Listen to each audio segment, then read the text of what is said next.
Меня зовут Соколова Лена, мне 38 лет. Я психолог, психотерапевт, веду женские тренинги. Имею 2 психологических образования, педагог-психолог, клинический психолог. Ну и на данный момент около 15 лет стаж работы. My name is Monica Prada and I teach femininity. Basically what that means is that I work specifically with people that are transgender, transitioning, or integrating their genders.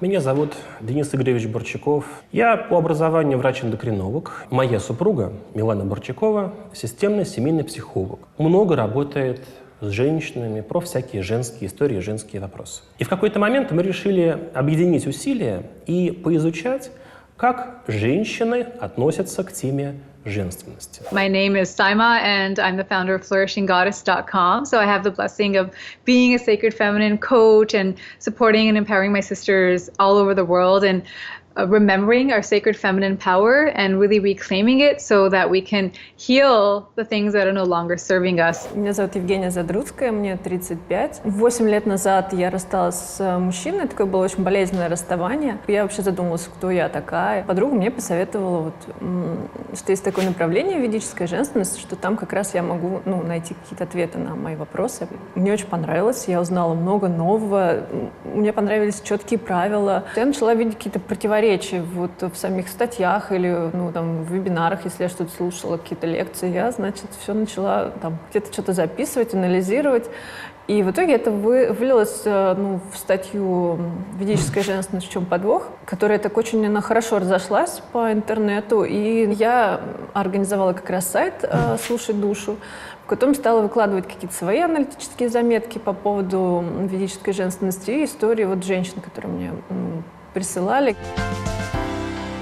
Женственность – это счастливая женщина, спокойная, расслабленная, которая может себя проявлять. Femininity is different for everybody, right? So like femininity in what sense? Like femininity in a personal sense, in a social sense, femininity as like a doctrine? Like, I think that's such a big question.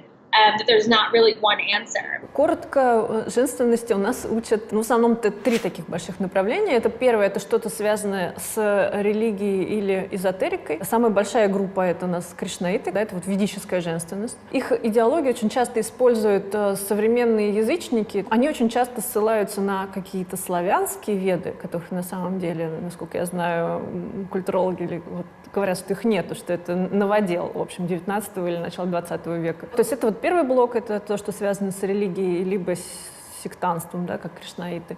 И второй блок — это такой психологический блок. Но там есть психологи, у которых есть образование, есть психологи без образования, которые решили сами просто, что они такие умные психологи. Но в подавляющем большинстве почему-то они все равно опять ссылаются на ведическую женственность. Я думаю, потому что у нее очень хорошо разработан этот аппарат, всякие схемы, которыми можно прям бери и пользуйся. В общем, все ясно. Женщина — это, мужчина — это, делай так, и будет тебе счастье. И третий блок — это те, кто делают упор не на, так сказать, душевной составляющей, а на сексе. То есть те, которые говорят, что, например, 5 техник орального секса, которые вам сделают счастье в жизни, вам какие-то шарики нефритовые, для тренировки влагалища. В основном женщины и идут на какие-то ведические мероприятия, потому что они ищут опору. Самое интересное, что до сих пор, наверное, первый по частоте встречающихся откликов после тренинга или консультации от женщин, что что-то неужели со мной все в порядке, что ли, да? То есть я нормальная, такая, как я, это норма, что у меня есть такие особенности, что я женственная или мужественная, или проявляюсь слабой или силой, что это нормально? Потому что есть очень много стереотипов, да, какой должна быть женщина, каким должен быть мужчина, и мы, страдаем, да, от влияния этих стереотипов, потому что есть ощущение, что со мной что-то не так. И мы это стараемся исправить, да, и тогда мы ищем какие-то универсальные рецепты, да, какой я должна быть, чтобы стать счастливой, да, эта история про ведическую женщину, там же тоже есть обещание, служи мужу, и будет тебе счастье. Но это не у всех срабатывает, да, есть женщины, которые, по-другому устроены, у них по-другому устроена психика, да, и они от этого точно не будут счастливы. И тогда логика очень простая, да, ты служишь мужу, ты несчастлива, значит, ты плохая ведическая женщина. Да, и вместо ресурса, в этом происходит какая-то, наоборот, такая травматизация. И у человека есть есть схемы и стереотипы про все. Про мужское и женское. Они могут быть более верными, менее верными, но любая схема — это всегда упрощение реальности. Реальность всегда гораздо более сложна, чем нам кажется, чем мы думаем. Обсуждая тему женского и мужского, психологи, врачи сталкиваются обычно с такими совсем примитивными стереотипами. Например, тема мужского выражена очень хорошо в песне группы «Ленинград», когда Шнур поет «Я мужик, я угрюм, волосат и вонюч». Вот схема, вот стереотип.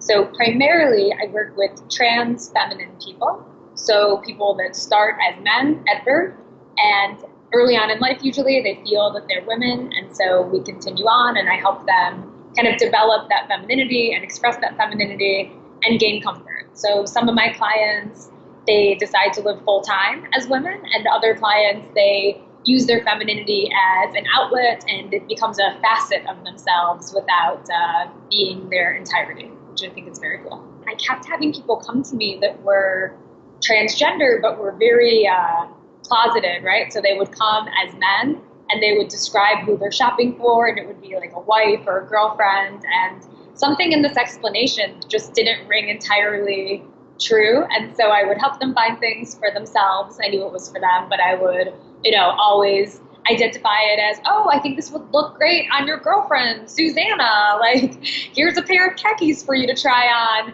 Why don't you go in there and take a look? And I put all the clothes in the fitting room too, so you can see what you want for her. So kind of creating an opportunity for somebody to explore that space without necessarily having to completely confront it with another person. В основном люди, конечно, смотрят на то, как женщина выглядит. Если она соответствует некоторому принятому в обществе стереотипу женщины или красивой женщины или умной женщины, она воспринимается и трактуется как женщина. Редко заходит разговор о реальной женственности, которая продиктована не внешними признаками, не тем, как женщина выглядит, а тем, что у нее внутри.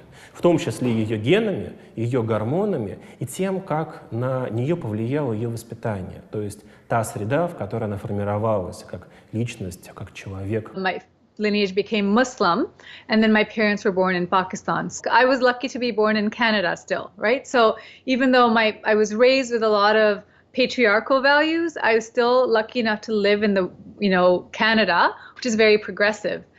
So that helped me to question the things that I was being taught. Even though in Islam, for example, God doesn't have a gender, he's not male or female, he's beyond that. The qualities of God, the way that I was raised, were very masculine. Someone, not even masculine, but like a patriarch. Usually are women that are in hyper-masculine professions.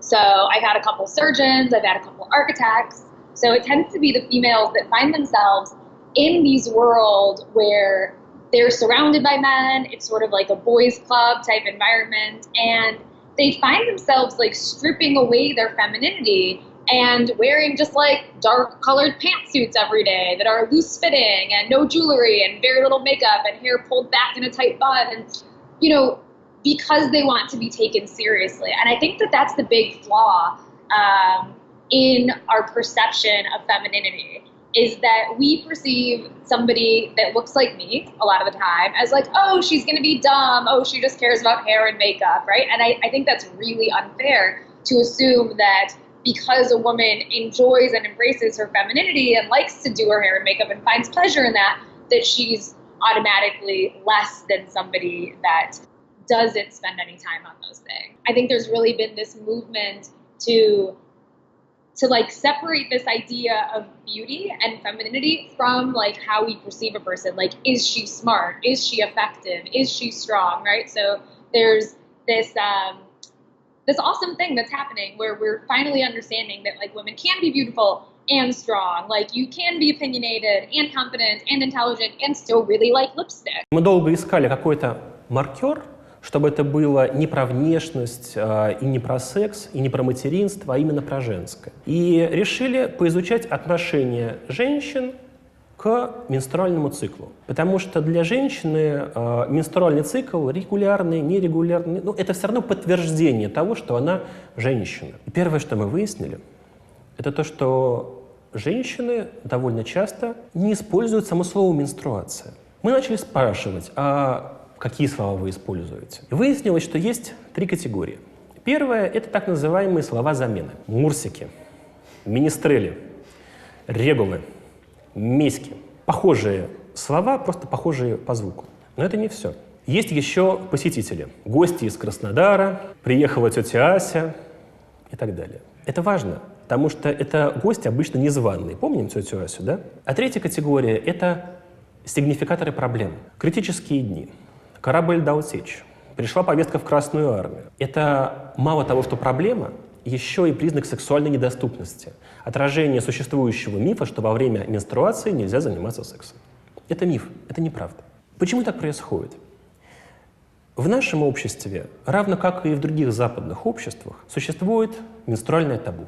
Тема оказывается закрытой. И вот из-за того, что менструации табуированы, многие женщины стесняются говорить об этом со своими партнерами, с врачами. Есть 2 такие глобально большие, такие разные теории, ну, вообще про женщину и ее состояние вот в этот период. То есть одна теория, которая говорит, что женщине, значит, во время критических дней показано чувствовать себя плохо. Ну, она там по ведической истории считается грязной, ей нельзя готовить, нельзя трогать детей, нельзя трогать мужа, ну, как бы нельзя ходить в церковь. И, ну, и как бы вообще надо как бы изолироваться и лучше в ванной, потому что ей рекомендовано в этот момент часто мыться и смывать с себя всю грязь. Вот так. А есть вторая теория такая про женщин, что женщины в этот момент входят в свою силу. И считается, что у нее как бы выделенка с Богом, поэтому зачем ей ходить в церковь? Ну, как бы, ей не надо, она вот из дома позвонить может, да. Ну, тут вопрос, во что верить, да.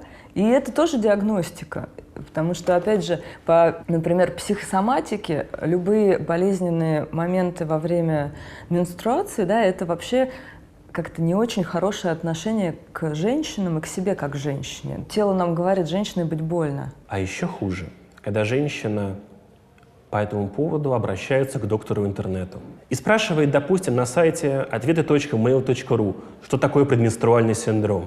Общая идея примерно такая, что это такая штука, которая возникает по велению матушки природы, и женщины становятся настоящими стервами, капризными, раздражительными и так далее, и сделать с этим ничего нельзя и не нужно, мужикам терпеть, бабам страдать.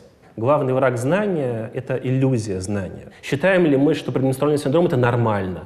На самом деле это ненормально, и можно получить адекватную медицинскую помощь. Это учение ведической женственности, либо там какая-нибудь иная настоящая женственность, она дает возможность женщинам попробовать на себе какую-то ту грань жизни, которой, возможно, они до этого не уделяли внимания. И это круто. То есть я не могу сказать, что это однозначно только все очень плохо, и ни в коем случае туда нельзя ходить. Можно сходить, нужно просто, сходить туда, так сказать, с оглядкой. Проблемы начинаются там, когда гуру или кто-то, или женщина сама себе говорит, что это единственно верный путь. Все остальное — это полная фигня. Вот женщина должна быть только такой. То есть вместо того, чтобы взять и соединить вот это вот то, что она сейчас попробовала, с тем, что у нее было раньше, и, может быть, там, не знаю, как-то это интегрировать, пойти еще что-то третье попробовать, может, четвертое. Ей советуют, и она сама, в общем, останавливается только на этом. Если мужчина склонен к какой-то агрессии, ее партнер, к тирании, если хоть какой-то там, в общем, намек на домашнее насилие, у него есть склонность, то на почве ведической женственности это расцветает просто пышным цветом. То есть у ведической женственности в разы возрастает риск стать жертвой домашнего насилия. Простота, легкость рецептов, быстрые решения — это то, на что как бы мы очень падки. И наступает растерянность. Окей, я это попробовала, у меня ничего не вышло. Ну, значит, со мной что-то не так. У всех же получается. Вот я смотрю Инстаграм, вот у женщин там, они все замужем, у них там 6 детей, при этом у них идеальное тело, прекрасный там секс с мужем, они еще при этом имеют свой бизнес или несколько и путешествуют по всему миру, да. И я вот сижу и думаю, все, у меня ничего не случилось. У нас есть классные настоящие психологи, которые ведут женские группы, в том числе и про женственность, но которые не направлены на вот эту вот шаблонную женственность, а которые как раз именно про исследование себя. Какая именно твоя женская суть. В хорошем варианте это должно способствовать такому самоанализу. Окей, вот я жила так, можно еще жить вот так, а вот у кого-то получается так, а где тогда мое? Тогда это поиск своего. И это может быть стимулом. Если женщина пришла без ресурса, ну то есть да, у нас же есть у психики тоже определенный ресурс. Если я в ресурсе, я слышу какие-то жесткие гипотезы, ну, у меня есть сила их обрабатывать. Если я не в ресурсе, я ищу поддержку, а мне еще тут со всех сторон говорят, что я не так живу, ну, это углубляет мою историю, да, мне становится хуже, и, правда, у меня уже нету вообще сил действовать, да, ну, потому что я понимаю, что, ну, как бы все, я не удалась. Я замечала, насколько женщине важно получить разрешение, там, в зрелом возрасте, проявляться по-разному, и это нигде лучше не сделаешь, как в женском круге. В западных странах, в Америке, нет никакой ведической женственности. Кришнаиты совершенно другим берут. У нас это просто, видимо, легло на благодатную почву, и поэтому вот эта вот мечта о добром волшебнике, о крепком плече, за которым можно отдохнуть каменной стеной и так далее, вот на территории бывшего СНГ это очень крутая штука, которая работает. То есть она отвечает на вот такой запрос женщины о том просто, чтобы уже перестать, наконец, избы тушить, коней останавливать и немножко так... Типа, я слабая, прекрасная женщина. Here, certainly, like, there are a lot of women that, like, they just have a lot of tattoos and, like, they don't wear makeup and they're, like, really sexy and, you know, they wear just, like, a white tank top and some ill-fitting jeans a lot of the time. But, like, you know, they're so beautiful, and I think that people are attracted to people that are comfortable in themselves. I also had in my childhood a lot of sexual abuse from relatives and men that were in and out of the house when my parents had moved us to Pakistan. So basically, as soon as I hit puberty around 13, I went into a really deep depression. I had to fight a lot of barriers. Then I, started having to fight the good fight and come into my power. However, in my mid-20s, I was re-triggered into another depression. And this time I felt like the psychological work wasn't going to help. And I turned into the feminine, the divine, the goddesses. This was where the true transformation happened. I like to call it my initiation. I teach, physical and behavioral mannerisms, so comportment, like movement, something else, let's see, feminizing makeup. So a lot of people come to me and they haven't had any facial surgeries yet. So I teach them how to sort of camouflage some of their features or accentuate others to sort of create a more feminine looking face shape. And then I think the biggest thing that I teach, I really help people find confidence in who they are. So I try to teach my clients that, they don't have to be this image from a magazine. They don't have to be this like winged cat liner, like perfect Instagram model version of a woman, that they can determine what type of woman they are, they can determine what femininity means to them, and they can create their own portrayal within that. It's kind of helping people create their own understanding and letting them navigate that space within themselves, being a guide, but not like handing them a guidebook. Есть гены, которые определяют пол. Есть гормоны, которые в основном программируются как раз генами и которые определяют развитие половых признаков. И также гормоны очень сильно влияют на так называемую гендерную идентичность. То, кем человек себя считает. Потому что могут быть ситуации, когда генетически это мужчина, а по ощущению себя поведенчески это женщина. Эта ситуация очень травматична, когда женщины чувствуют себя запертой в мужском теле. И, наконец, есть гендерные роли, которые в основном программируются окружением. То есть гены, гормоны и воспитание. И вот когда мы смотрим на эту трехуровневую модель, возникает вопрос, а что самое главное? И вот здесь на самом деле очень великое искушение сказать, у нас просто разные гормоны. Андрогены программируют мужское агрессивное поведение, а эстрогены программируют мягкое женское поведение. Гораздо проще сказать, это гормоны. Проблема в гормонах. Нужно гормоны поправить. Как нужно относиться к гормонам? Как полезно к ним относиться? Гормонами нужно заниматься тогда, когда есть какое-то эндокринное заболевание. And that journey led me on discovering goddesses from all over the world. All of a sudden I was awakened to this world of ancient goddesses from Egypt and from, India and China and all over the world. Celtic goddesses and native goddesses, and it was like these powerful superheroines who we've never really been taught about, who embody a different aspect of divine feminine power. Shakti is in a way like the power of the divine feminine, which is the creative force, and it's animated. It's often represented as the goddess. So behind me you see Lakshmi. She is an aspect of Shakti, like she embodies the Shakti of abundance. So think of like Shakti being a power, and it's a feminine power. It is universal, and it is like, in my personal work, like, so in my book that you could see there, I take women through a 13-step journey, and at each gateway, I call it, you meet one goddess. And this is a beautiful journey for anyone who's beginning. The book is called Goddess Reclaimed, where you meet, you begin with nothing. So we absolutely all have the feminine energy inside of us. Sometimes we have an excess of more, and sometimes we might want to balance that a little bit with the other ones. Don't think of it as worshiping a deity. Think of it as a psychological archetype or a power you have inside of yourself. That's basically what Shakti is. Shakti is a feminine power. So, you know, a different goddess that you need to awaken is just a power that you are awakening inside of you. Ну, наверное, скажем так, что эзотерика для женщины – это очень мощный дополнительный ресурс для ощущения своей силы. И в психологии, если мы будем копать, да, прям как устроены многие методы, там очень много ритуалов. Фантазируем, что этот ритуал приведет меня к желаемому действию.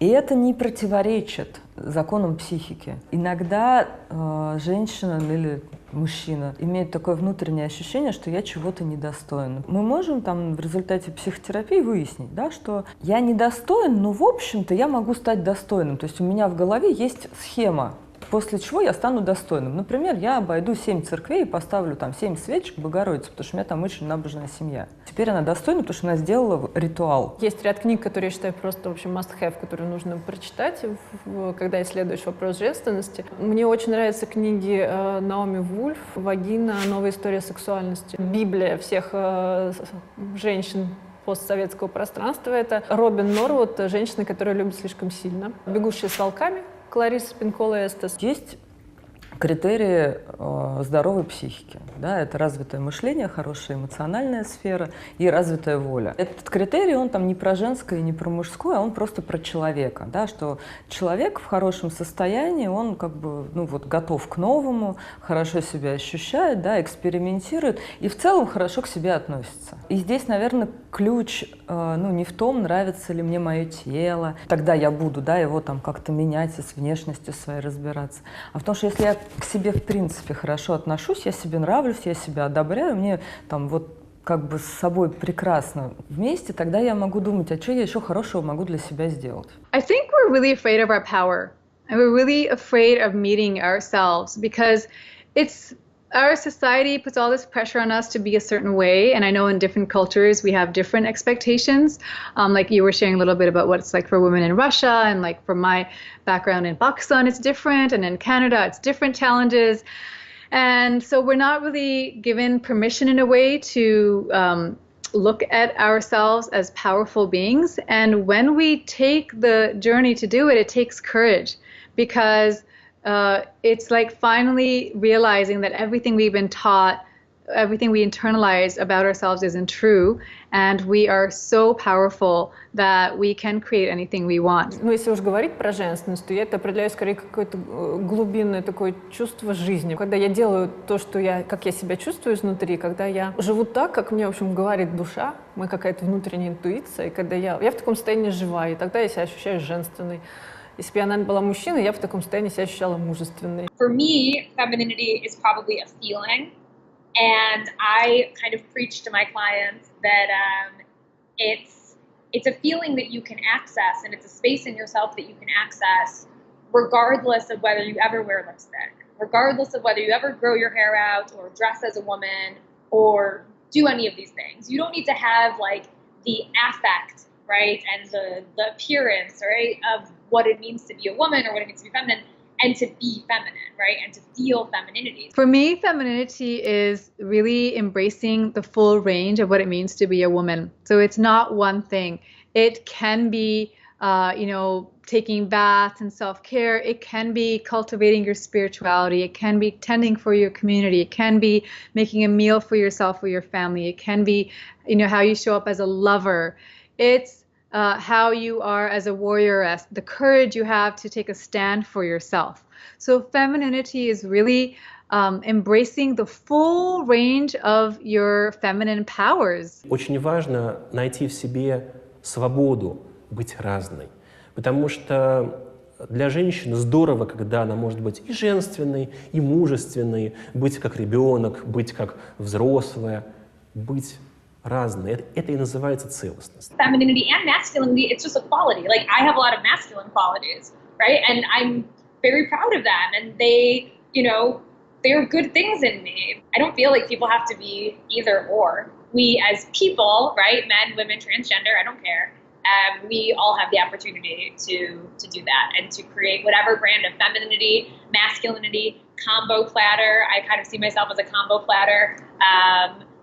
We get to create that. We get to make our proportions and do with it whatever we please. Дорогие женщины, счастливая женщина может сделать счастливыми всех людей, которые ее окружают. Поэтому занимайтесь своим счастьем, все остальные будут прекрасно рядом с вами. Вопросительный знак – это символ свободы. Я желаю вам чаще спрашивать, больше интересоваться, задавать вопросы.